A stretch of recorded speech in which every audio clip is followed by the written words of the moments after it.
முதல்ல இந்த தேர்தல் வந்துட்டுல்ல, ஓட்டு போட போகிறோம். இன்னொரு 2-3 நாட்களுக்கு பிறகு நாம் ஓட்டை போட்டு நம்முடைய தலைவர் யார் அப்படிங்கிறத தேர்ந்தெடுக்க போகிறோம். நம்முடைய தலைவர் யார் அப்படிங்கிறத தேர்ந்தெடுக்கிறதை விட நம்முடைய நாட்டுக்கு நல்லது செய்யக்கூடியவர்கள் யார் அப்படின்னு நம்ம தேர்ந்தெடுக்கிறது ரொம்ப ரொம்ப முக்கியம். எல்லாருமே ஓட்டு போட போகணும் அப்படிங்கிறது ரொம்ப ரொம்ப இன்றியமையாத ஒன்று. ஏன்னா ஓட்டு போடாமல் நாம் தங்கும்போது அந்த ஒரு ஓட்டு கூட என்ன பண்ணிடும், வெற்றியை கொடுக்கும், இல்லை தோல்வியை கொடுக்கும். அதனால் ஓட்டு போடுறது அப்படிங்கிறது மிக மிக முக்கியமான ஒரு விஷயம். இப்போ ஓட்டு போடுறதும் ஒரு ஃபோன் வாங்க போகிறதும் ஒன்றா அப்படின்னு கேட்டால் இல்லை. நாம் என்ன நினைக்கிறோம், ஒரு பொருள் வாங்க போகிற மாதிரி தான் நாம் நினைக்கிறோம். அது ஒரு மிஷின். ஆனால் இது ஒரு ஆள், நம்ம நாட்டை ஆளக்கூடிய ஒரு கட்சி, ஒரு ஆட்சி, ஒரு தலைவராக இருந்து நம்மளை நடத்தி கொண்டு செல்லக்கூடிய ஒருத்தரை நாம் தேர்ந்தெடுக்க போகிறோம். எப்படி எடுக்க போகிறோம் அவரை அப்படின்னா, திறமையை வச்சு எடுக்க போகிறோமா, பண்பை வச்சு எடுக்க போகிறோமா அப்படிங்கிறது ரொம்ப ரொம்ப முக்கியமான ஒரு விஷயம். இப்போ ஒரு டிரைவரை நம்ம வேலைக்கு வைக்கிறதுக்கு நம்ம தேர்ந்தெடுக்கிறோன்னு வச்சுக்கோங்க. நம்ம வீட்டுக்கு ஒரு டிரைவர் வேணும் அப்படின்னா நம்ம என்ன பண்ணுவோம், அவர் முதல்ல நல்லவரா, நல்ல பழக்க வழக்கங்கள் உள்ளவரா, சரியான நேரத்துக்கு வருவாரா பார்ப்போம்ல. அவருக்கு எத்தனை ஆண்டு காலம் அனுபவம் இருக்கிறது, இதற்கு முன்னே அவர் பல விபத்துகளை கண்டிருக்கிறாரா, காணாமல் இருக்கிறாரா, அந்த வண்டியை லாவகமாக அவருக்கு ஓட்ட தெரியுமா, சாலை விதிகள் அறிந்தவராக இருக்கிறாரா, அப்படியெல்லாம் நம்ம பார்ப்போம். பொய் சொல்லாமல் இருக்காரா, திருடாமல் இருக்கிறாரா, ஏமாற்றாமல் இருப்பாரா அப்படிங்கிறதெல்லாம் நம்ம பார்க்குறோம். அதுக்கு முன்னால் இவர் ஏற்கனவே வேலை பார்த்த இடத்துல ஏதாவது பிரச்சனைக்குரியவராக அவர் இருந்திருக்கிறாரா அப்படின்னெல்லாம் ஒரு சாதாரணமாக நம்ம ஒரு வீட்டுக்கு ஒரு ஆள் வேணும் அப்படின்னா இதையெல்லாம் பார்த்து தான் நம்ம தேர்ந்தெடுக்கிறோம். உடனே வந்தாங்க, தேர்ந்தெடுத்தோம், ஒரு 4-5 பேர் வந்தாங்க, அதில் ஒருத்தரை எடுத்தோம் அப்படின்னெல்லாம் நம்ம சாதாரணமாக ஒரு வீட்டில் ஒரு வேலை செய்வதற்கு நமக்கு ஒரு உதவியாக இருப்பதற்கு கூட நாம் ரொம்ப கவனமாக தான் தேர்ந்தெடுக்கிறோம். அந்த மாதிரி ஒரு தலைவரை தேர்ந்தெடுக்கணும் அப்படின்னா சாதாரணமாக நம்ம தேர்ந்தெடுக்க முடியாது. இதுக்கு என்ன பண்ணணும், அவங்க எத்தனை ஆண்டு காலம் அரசியல் பண்ணியிருக்காங்க அப்படிங்கிறதெல்லாம் நமக்கு தெரியணும். சில பேர் அந்த அரசியல் முதிர்ச்சி இல்லாமல் கூட அதுக்கப்புறம் எந்த பிரச்சனைகளையும் தீர்க்க முடியாமல் தடுமாறுபவர்கள் அப்படிங்கிறவங்கெல்லாம் கூட நம்ம வரலாறு நமக்கு சொல்லும்.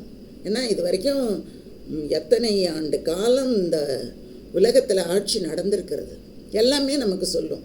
மன்னர்கள் காலத்திலேருந்து ஒரு காலத்திலையும் ஆட்சியை இழந்தவர்கள் எப்படி இழந்திருக்கிறார்கள், எதனால் இழந்திருக்கிறார்கள், அந்த கதையெல்லாம் நமக்கு தெரியணும். இது எப்படி அப்படின்னா, இந்த மாதிரி நம்ம தேர்ந்தெடுக்கும்போது இவர் இதுவரைக்கும் இந்த மக்களுக்காக என்ன பண்ணியிருக்கார் அது ரொம்ப முக்கியம். சில பேர் ஓட்டு போடும்போது இந்த வாட்ஸ்அப்பில் எல்லாம் நான் பார்க்குறேன், யூடியூப்பில் பார்க்குறேன், சமூக வலைத்தளங்கள்ல எல்லாம் பார்க்குறேன், எனக்கு அவன் என்ன செஞ்சான் அப்படின்னு கேட்குறாங்க. ஒரு விஷயத்தை நம்ம யோசிச்சுக்கணும். இப்போ தனி நபர் ஒருத்தர் தனி நபருக்காக இந்த ஆட்சி கிடையாது. எந்த ஆட்சியுமே ஒரு தனி நபருக்காக கிடையாது. இப்போது எனக்கு ஒன்று தேவை அப்படின்னா அதை என்னுடைய உறவுகளோ நானோ என்னுடைய பிள்ளைகளோ தான் எனக்கு வாங்கி கொடுக்க முடியும். அதை ஒரு ஆட்சியில் இருக்கிறவங்க அங்கேருந்து எங்கள் வீட்டுக்கு உனக்கு என்ன வேணும்னு கேட்டால் நமக்கு செய்வாங்க? அது கிடையாது. ஆனால் நிறைய பேர் சொல்கிறத நான் கேட்டேன், அதை சொல்லணும் அப்படின்னு நான் நினச்சேன். என்ன சொல்கிறாங்கன்னா, எனக்கு அவன் என்ன பண்ணான், எனக்கு அவன் என்ன கொடுத்தான், எனக்கு இவன் என்ன செஞ்சுருக்கான் இது வரைக்கும், இதெல்லாம் நம்ம பிள்ளைங்களை பார்த்து கேட்கணும். எனக்கு என் பிள்ளை இது வரைக்கும் என்ன செஞ்சுருக்கான், எனக்கு என்ன கொடுத்துருக்கான்னு நம்ம பிள்ளைங்கள்கிட்ட கேட்கணும். அதை போய் ஆட்சி அதிகாரத்தில் இருக்கிறவங்கள போய் கேட்க முடியாது. அவங்க யாருக்காக இருக்காங்கன்னா, நாடு முழுவதும் இருக்கக்கூடிய எல்லா மக்களுக்காகவும் இருக்கிறவங்க. இப்போ ஒரு சாலை போட்டு கொடுக்குறாங்க அப்படின்னா அது தனி நபருக்கானது அல்ல, அத்தனை பேருக்கானது. அதே மாதிரி ஏதாவது ஒரு உதவித்தொகையோ இல்லை ஏதாவது ஒரு சலுகையோ கொடுக்குறாங்க அப்படின்னா அது தனி நபருக்கானது அல்ல, இந்த சமூகத்துக்கானது. அது பெண்களுக்கு ஒரு உதவி அப்படின்னா அது பெண்களுக்கானது, அது பெண் சமூகத்துக்கானது, மாணவ சமூகத்துக்கானது. அப்படி தான் பார்க்கணுமே தவிர எனக்கு இந்த ஆள் தனிப்பட்ட விதத்தில் என்ன பண்ணான் அப்படின்னு நம்ம கேட்குறது நம்முடைய அறியாமையை தான் நமக்கு உணர்த்துமே தவிர அதில் அறிவுபூர்வமான விஷயங்கள் என்று எதுவுமே கிடையாது. அதை நாம் நல்லா புரிஞ்சுக்கணும். அதனால் எத்தனை தலைவர்கள் வந்திருக்கிறாங்க, எத்தனை கட்சிகள் வந்திருக்கிறது, ஒவ்வொரு கட்சியை பற்றியும் நாம் தெரிந்து வைத்துக்கொள்ளணும். ஒரு கட்சி தலைவர்களை பற்றியும் நமக்கு தெரியணும். இவர் இது வரைக்கும் ஆட்சியில் இருந்திருக்காரா, இது வரைக்கும் இவர் என்னென்ன செஞ்சிருக்காரு, இவருடைய கொள்கைகள் என்ன, இவர் எப்பெல்லாம் மக்கள் பிரச்சனைக்காக இவர் குரல் கொடுத்திருக்கிறார், மக்களுக்காக இவர் எத்தனை முறை போராட்டத்தில் இறங்கி அதை அரசிடமிருந்து வாங்கி கொடுத்துருக்கிறார். ஆட்சியில் இருக்கிறவங்க மட்டும்தான் அப்படின்னு கிடையாது.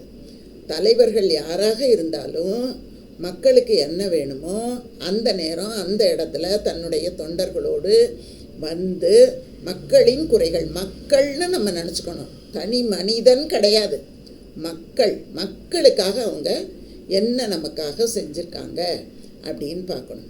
அதுக்கப்புறம் அவங்க பேசும்போது எதிர்கட்சிக்காரர்களோட கூட மரியாதையோடு பேசுகிறார்களா அப்படின்னு பார்க்கணும் நம்ம. ஏன்னா நல்ல பண்புகள் அப்படிங்கிறது ரொம்ப ரொம்ப முக்கியமான ஒன்று. நம்ம நிறைய திரைப்படங்கள்லாம் பார்த்துருப்போம். ஒரு தலைவன் தீயவனாக இருக்கும்போது அவனை சார்ந்தவர்கள் அத்தனை பேருமே தீயவர்களாக இருப்பார்கள். அவர்களால் ஒரு நல்லது கூட நடக்காது. முதல்ல நல்ல பண்பு இருக்கா அப்படின்னு பார்க்கணும். மரியாதை குறைவாக யாராவது பேசுகிறாங்களா அப்படிங்கிறத நம்ம கவனிக்கணும். ஏன்னா மரியாதை குறைவாக மற்றவர்களை கொஞ்சம் கூட தயக்கம் இல்லாமல் பொது வெளியிலே ஒருத்தர் பேசுகிறாரு அப்படின்னா அவர் எல்லாவற்றுக்கும் துணிந்தவர் என்று தான் பொருள். அந்த மாதிரி மரியாதை இல்லாமல் பேசுகிறாங்களாங்கிறத கவனிக்கணும். அப்புறம் அவர்களினுடைய தனிப்பட்ட வாழ்க்கையை பற்றி பேசக்கூடியவர்களை நாம் நம்பக்கூடாது. அது ஒவ்வொருத்தருக்குமே ஒரு தனிப்பட்ட ஒரு வாழ்க்கை இருக்கும், ஒரு பொது வாழ்க்கை அப்படின்னு ஒன்று இருக்கும். அந்த பொது வாழ்க்கையில் அவங்க எப்படி நடந்து கொள்கிறார்கள் அப்படின்னு தான் நம்ம பார்க்கணும். அதை விட்டுட்டு அவங்க அம்மாவை திட்டுறது, அவங்க மனைவியை திட்டுறது, அவங்க குடும்பத்தை திட்டுறது, இந்த மாதிரி திட்டுறவங்கெல்லாம் தலைவர்கள் திட்டி நான் கேட்டிருக்கேங்க. ஏன்னா நான் நிறைய சோஷியல் மீடியாவில் இந்த அரசியல் சம்மந்தமாக, ஏன்னா இப்போ எலெக்ஷன் வர்றதுனால நிறைய நம்ம பார்க்குறோம்ல, அதில் என்ன சொல்கிறாங்க அப்படின்னா அந்த வீட்டு பெண்களை எல்லாம் மிக கேவலமாக பேசுகிறார்கள் அப்படின்னு சொன்னால் அவங்க எல்லாரையுமே ஒரு நல்ல ஒரு தலைவர் வீட்டில் இருக்கக்கூடிய பெண்களை இப்படி பேசக்கூடியவர்கள் சாமானியமான பெண்களை எவ்வளோ பேசுவாங்க, அதெல்லாம் நம்ம யோசித்து பார்க்கணும். அந்த மாதிரி பேசக்கூடியவர்களாக இருக்கிறார்களா அப்படின்னு பார்க்கணும். அவங்கக்கிட்ட இருக்கக்கூடிய நல்ல குணங்கள் என்னென்ன, வெறுத்து ஒதுக்கக்கூடிய குணங்கள் என்னென்ன இருக்குது அப்படிங்கிறத நம்ம பார்க்கணும். என்னன்னாலும் அவங்க பொறுப்பாக நமக்காக அவர்கள் செய்வார்களா அப்படிங்கிறத பார்க்கணும். மக்களோட அவர்களினுடைய தொடர்பு எப்படி இருக்குது, அவங்க மக்கள்கிட்ட எப்படி நடந்துக்கிறாங்க, சாதாரண மக்கள்லேருந்து பெரிய அந்த மேல்மட்டத்தில் இருக்கிறவங்க வரைக்கும் அவர்கள் எப்படி நடந்து கொள்கிறார்கள், பொதுவெளியில் எப்படி நடந்து கொள்கிறார்கள் அப்படின்னு பார்க்கணும். அப்புறம் மக்கள் உயர்வதற்கான என்னென்ன திட்டங்கள், அந்த திட்டங்களால் நாட்டுக்கு என்ன பயன்கள் விளைந்திருக்கின்றன அப்படின்னு நம்ம பார்க்கணும். அதுக்கப்புறம் இவர்கள் ஏற்கனவே இருந்தவர்களாக ஆண்டவர்களாக இருக்கலாம், ஆளாதவர்களாக இருக்கலாம், பொருளாதார நிலையிலே நம்முடைய நாடு வளர்ந்து கொண்டு வருகிறதா, வளராமல் இருக்கா, அதையெல்லாம் நம்ம பார்க்கணும். இவங்க கொடுக்குற திட்டங்கள் மக்களினுடைய அறிவை வளர்க்கக்கூடிய திட்டங்களாக இருக்கிறதா, இந்த திட்டங்கள்லாம் வந்தால் மக்களின் அறிவை வளர்க்குமா, இல்லை மக்களை மீண்டும் கீழே இழுத்து அவர்களுக்கு சிந்திக்க தெரியாமல் ஆக்குமா அப்படிங்கிறதையும் நாம் அவர்களினுடைய பேச்சில் இருந்து தெரிந்து கொள்ளணும்.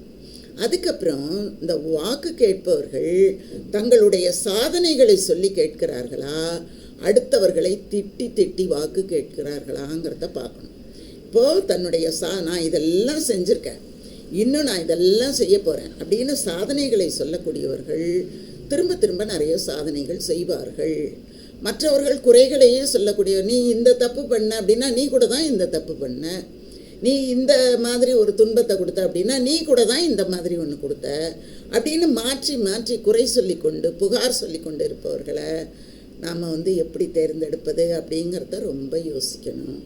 இந்த மாதிரியெல்லாம் நாம் யோசித்து பார்த்து நாம் தேர்ந்தெடுக்க வேண்டிய நேரம். சும்மா பணம் கொடுக்குறாங்க, அதுக்காக நான் ஒரு கவிதை கூட ஒன்று எழுதினேன், உங்கள்கிட்ட சொல்கிறேன் பாருங்கள். உனக்கான சுயம்பரம் உனக்கு முன்னே. இது சுயம்பரம் மாதிரி. ஏன்னா மக்கள் எல்லோரும் ஒரு பெண் மாதிரி அவங்க அந்த தலைவர்களில் ஒருத்தரை தேர்ந்தெடுக்கிறாங்க.